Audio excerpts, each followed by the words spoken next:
औरंगजेब को लगा था कि छत्रपति शिवाजी महाराज की मौत के बाद अब वो सुकून से दक्कन पर कब्जा कर लेगा, जो उसका सबसे बड़ा सपना था। लेकिन ये उसकी सबसे बड़ी भूल थी। औरंगजेब के सामने एक और मजबूत ढाल खड़ी थी, जिसने मराठों को नीचे गिरने से बचा लिया था। ये कोई और नहीं बल्कि शिवाजी महाराज के बेटे छत्रपति संभाजी महाराज थे, जिन्हें छावा भी कहा जाता था। छत्रपति संभाजी महाराज एक ऐसे योद्धा थे जिन्होंने 9 सालों में 120 से ज्यादा लड़ाइयां लड़ी, लेकिन उसमें से एक भी युद्ध नहीं हारे। अपने पिता के हिंदवी स्वराज के अभियान को उन्होंने एक नई बुलंदी पर पहुंचाया।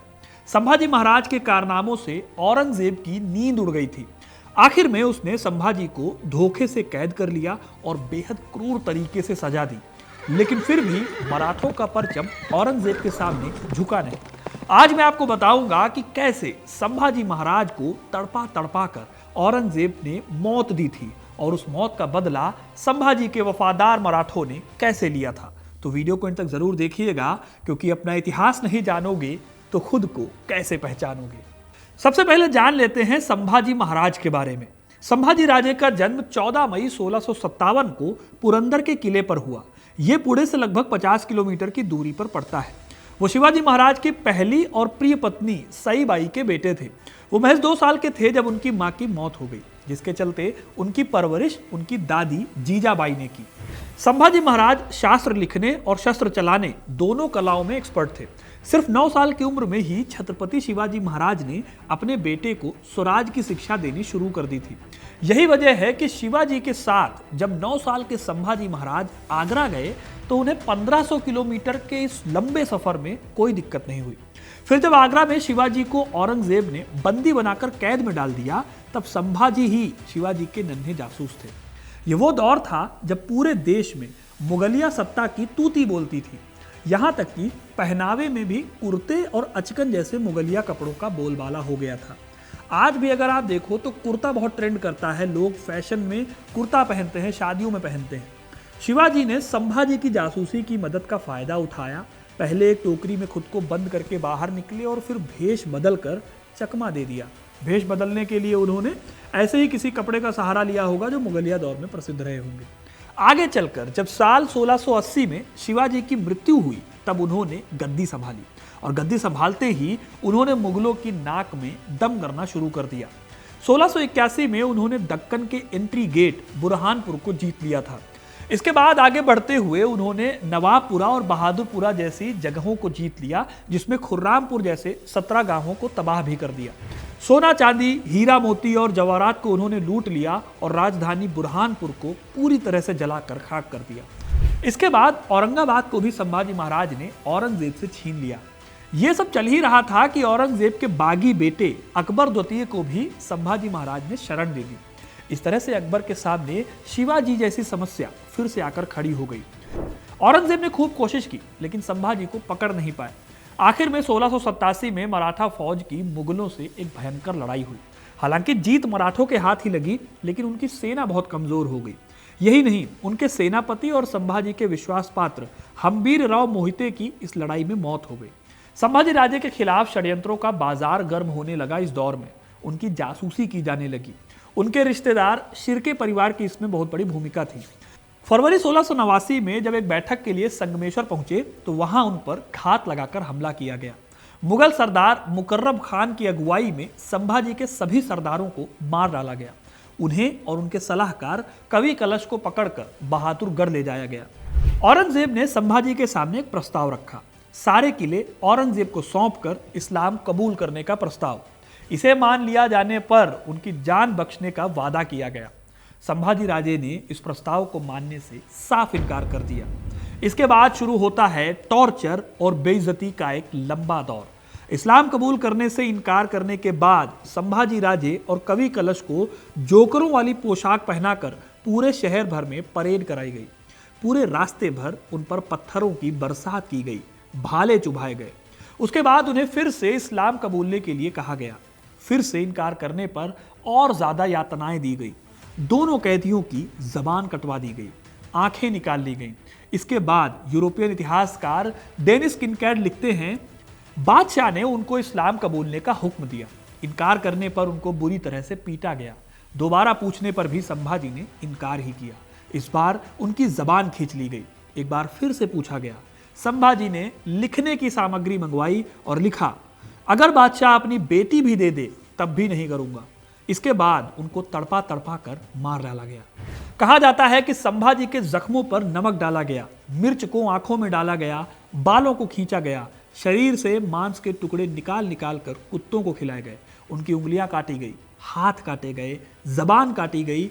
हर रोज उनके शरीर से एक एक अंग को काटा जाता था। इस तरह से 11 मार्च 1689 को उनके शरीर के टुकड़े टुकड़े करके उनकी जान ले ली गई। इस वक्त की एक किंवदंती महाराष्ट्र में बहुत मशहूर है। कहते हैं कि मार डालने से जस्ट पहले औरंगजेब ने संभाजी राजे से कहा था, अगर मेरे 4 बेटों में से एक भी तुम्हारे जैसा होता तो सारा हिंदुस्तान कब का मुगल सल्तनत में समा चुका होता। ये संभाजी की बहादुरी की तारीफ थी। लेकिन औरंगजेब इतने पर रुका नहीं। उसके आदेश पर मुगल सरदार जुल्फिकार खान ने गढ़ किले पर आक्रमण करके संभाजी महाराज की पत्नी रानी येसुबाई और उनके 7 साल के पुत्र शाहूजी महाराज को कैद कर लिया। हालांकि इस हमले से संभाजी महाराज के छोटे भाई राजा राम महाराज बच निकले। जब संभाजी की मृत्यु हुई तब पूरे मराठा साम्राज्य पर संकट के बादल छा गए। सबको लगा था कि मराठा सूरज अब शायद डूब जाएगा, लेकिन ऐसा हुआ नहीं। औरंगजेब के सारे किए कराए पर पानी फिर गया, क्योंकि मराठे संभाजी की हत्या का बदला लेने पर उतारू हो गए थे। एक तरफ औरंगजेब की 9 लाख की सेना थी, वहीं दूसरी तरफ मराठे जो सिर्फ 50 से लेकर 20 से 50 हजार तक थे। लेकिन फिर भी मराठों को औरंगजेब से भिड़ने में दिक्कत नहीं हुई। इस मुश्किल वक्त में छत्रपति राजा राम को कमान सौंपी गई, जो सिर्फ 19 साल का एक लड़का था। यह संभाजी महाराज के छोटे भाई थे, लेकिन इसी बीच 2 और ऐसे लोगों की एंट्री हुई जिन्होंने मराठा साम्राज्य को बुलंदियों तक पहुंचाने का काम किया। इनके नाम थे संताजी घोरपड़े और सरसेनापति धनाजी राव जाधव। हालांकि सूर्याजी पिसाल नाम के एक मराठा सरदार की दगाबाजी के चलते रायगढ़ का किला मुगलों के कब्जे में चला गया, लेकिन मौका पाकर येसुबाई ने राजा राम को भागने का रास्ता दे दिया था। मुगलों के हमले जारी थे और राजा राम किसी तरह बचते बचाते प्रतापगढ़ और वहां से विशालगढ़ के किले की सुरक्षा में पहुंच गए। हालांकि मुगलों ने यहां पर भी उनका पीछा किया था। इस बीच मुगल सेना जुल्फिकार खान की अगुवाई में लगातार दक्षिण की ओर बढ़ती जा रही थी। पन्हला पर मुगलों का कब्जा हो चुका था, तो मराठाओं को लगा कि जल्दी ही विशालगढ़ पर भी कब्जा किया जा सकता है। इसीलिए छत्रपति राजा राम ने जिंजी के किले की तरफ रुख किया और जिंजी मराठा साम्राज्य की नई राजधानी बन गया। राजा राम के इस तरह से बच निकल जाने से मुगल बौखला गए थे। जिंजी पर हमला करने के इरादे से मुगल सेना की एक टुकड़ी दक्षिण की ओर बढ़ी, लेकिन संतजी घोरपड़े और धनजी जाधव ने उन्हें बीच में ही रोक लिया। फिर साल 1691 के आखिरी महीनों में बावड़ेकर, संतजी, धनजी और बाकी के मराठा सरदार मावल नाम की एक जगह पर मिले और एक नई योजना बनाई गई। योजना थी मुगलों को अलग अलग उलझाने की। वो छापामार योजना अपनाकर मुगल टुकड़ियों पर अचानक हमला करते और गायब हो जाते। इससे हुआ ये कि जुल्फिकार का अभियान कमजोर होता चला गया, क्योंकि उसको टाइम पर मदद भी मराठों ने नहीं पहुंचने दी। मराठों के दूसरे वफादार सिपाही धनाजी जाधव के पास 40,000 की सेना थी। संताजी घोरपड़े ने फिर योजना बनाते हुए मराठा सेना को फलटन नाम की जगह पर इकट्ठा होकर मुगलों पर हमला करने की प्लानिंग बनाई और एक छोटी टुकड़ी से तुलापुर में मौजूद मुगलों के मेन शिविर पर हमला करने की योजना बनाई। इनका प्लान था कि अगर मौका मिला तो सेना औरंगजेब पर भी हमला करेगी और उसे मार देगी। हालांकि ये हो नहीं पाता है। धनजी और संतजी ने पूर्व से मुगल सेना पर आक्रमण किया और जो बाकी मराठा सरदार थे उन्होंने मुगल सेना को महाराष्ट्र के आसपास उलझा कर रखा। इससे हुआ यह कि दक्कन में मुगल 2 फाड़ हो गए, उत्तर कर्नाटक और महाराष्ट्र। फिर मराठों ने सूरत से दक्षिण जाने वाले रास्ते को भी रोक लिया, जहां से मुगलों की रसद जाया करती थी सूरत बंदरगाह से। इधर औरंगजेब इतना परेशान हुआ कि उसने अपने ही सेनापति जुल्फिकार खान को एक अल्टीमेटम भेजा और कहा कि या तो जिंजी को हथिया लो या फिर अपने पद से हाथ धो बैठो।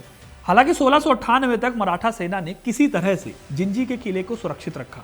जिंजी के किले पर तोपों और हाथियों से लड़ाई नहीं लड़ी जा सकती थी, क्योंकि ये पहाड़ों पर था और मुगलों के पास घुड़सवार फौज की कमी थी, जिससे मराठे जंगल में और पहाड़ों पर तेजी से हमला करते थे। मराठों की राजधानी जिंजी पर कब्जा करने में मुगलों को करीब 7 साल लगे। इस बीच में इतना पैसा बर्बाद हुआ और इतने लोग मारे गए कि औरंगजेब को इसका कोई फायदा नहीं हुआ। उल्टे औरंगजेब को नुकसान उठाना पड़ा। 20 साल तक दक्कन की लड़ाई में उनका शाही खजाना लगभग आधा हो चुका था। उत्तर और पश्चिम की रियासतें सिर उठाने का मौका ढूंढने लगी थी, लेकिन औरंगजेब को दक्कन में मराठों ने ऐसा चैलेंज दे दिया था कि वो दक्कन में ही उलझे रह गए। जो संभाजी उसे मराठों के आखिरी सबसे खतरनाक छत्रपति लग रहे थे, वो उसकी सबसे बड़ी भूल साबित हुए, क्योंकि 50,000 की सेना लेकर भी मराठों ने मुगलों के लिए डेड लॉक की स्थिति खड़ी कर दी थी। इसी खींच में औरंगजेब दक्कन से कभी वापस नहीं आ पाया। साल 1699 में औरंगजेब को हालांकि एक मौका मिलता है। हुआ यह कि मराठा ताकत में दरार पड़ी। दरअसल जब मुगल कमजोर होने लगे तो दो मराठा सरदार आपस में लड़ पड़े, धनजी जाधव और घोरपड़े। इन दोनों की इस लड़ाई में संताजी घोरपड़े की मृत्यु हो गई। इस वक्त तक मुगल सेना वापस लौटने का मन बना चुकी थी, लेकिन औरंगजेब ने यह देखकर एक बार फिर से दक्कन में अपनी पूरी ताकत झोंक दी। छत्रपति राजा राम ने भी तब तक सत्ता की बागडोर अच्छी तरीके से संभाल रखी थी। उन्होंने धनजी को अपना सेनापति बनाया और अपनी सेना को 3 हिस्सों में बांटकर मुगलों पर हमला कर दिया। धनजी जाधव के नेतृत्व में मराठों ने पंढरपुर में विशाल मुगल सेना को हराया। पुणे, नासिक और नंदुरबार को भी उन्होंने दोबारा कब्जे में ले लिया। इस हार से बौखलाकर मुगल सेना ने मराठों के गढ़ सतारा पर हमला किया। 6 महीने तक प्रज्ञाजी प्रभु के नेतृत्व में मराठा सेना ने सतारा को बचाए रखा, लेकिन अप्रैल 1700 में सतारा मुगलों के कब्जे में चला गया। इस पूरी लड़ाई के दौरान मुगल लगातार कमजोर हो रहे थे और मराठे नए इलाकों पर कब्जा जमाते जा रहे थे। लेकिन फिर कुछ ऐसा हुआ कि मराठा साम्राज्य पर एक बड़ा खतरा मंडराने लगा। साल 1700 में एक बीमारी के चलते छत्रपति राजा राम की मृत्यु हो गई। उनका बेटा शिवाजी द्वितीय महज 4 साल का था। इसलिए एक बहुत बड़ा सवाल ये खड़ा हुआ कि मराठा साम्राज्य की बागडोर अब कौन संभालेगा। इस नाजुक समय में जब मुगल लगातार हमलावर बने हुए थे, उस समय किसी काबिल राजा की अनुपस्थिति में मराठा साम्राज्य के बिखर जाने का डर था। हालांकि इसके बाद राजमाता ताराबाई ने मराठों की सत्ता को संभालने का काम किया और उन्हें संकट से बाहर निकाला। 1707 में इन्हीं मराठों के बीच अपना जीवन खपा देने वाले औरंगजेब की मृत्यु हो गई। अपने जीते जी औरंगजेब ने शिवाजी और उनके दोनों बेटों की मृत्यु देखी, जिसमें से एक महान बेटे की निर्मम हत्या का वो खुद जिम्मेदार था। शायद होने को यही मंजूर था कि उसे ना तो दक्कन में पूरी तरह से जीत मिली और ना ही जो मुगल बादशाह आगरा और दिल्ली के लाल किले में रहकर देखते थे। औरंगजेब की मौत के बाद मराठे लगातार अपनी ताकत को बढ़ाते रहे और एक टाइम ऐसा भी आया जब मुगलों की सत्ता सिकुड़कर दिल्ली के आसपास हो गई और मराठों की झोली में चली गई। तो दोस्तों, ये थी कहानी संभाजी महाराज की मौत का बदला लेने की। आपको ये कहानी कैसी लगी कमेंट करके जरूर बताइएगा। वीडियो अगर पसंद आया है तो इसे लाइक और शेयर करें। और हाँ, हमारे पास व्हाट्सएप और टेलीग्राम चैनल भी हैं, जहां पर हम हिस्ट्री से जुड़ी कई सारी अपडेट्स आपको देते रहते हैं, तो उन्हें जरूर ज्वाइन कीजिएगा। आप QR कोड स्कैन कर सकते हैं या फिर डिस्क्रिप्शन में आपको लिंक मिल जाएगा। और ऐसी इंटरेस्टिंग कहानियों के लिए हिस्ट्री कनेक्ट को सब्सक्राइब करना मत भूलिएगा। बहुत बहुत धन्यवाद।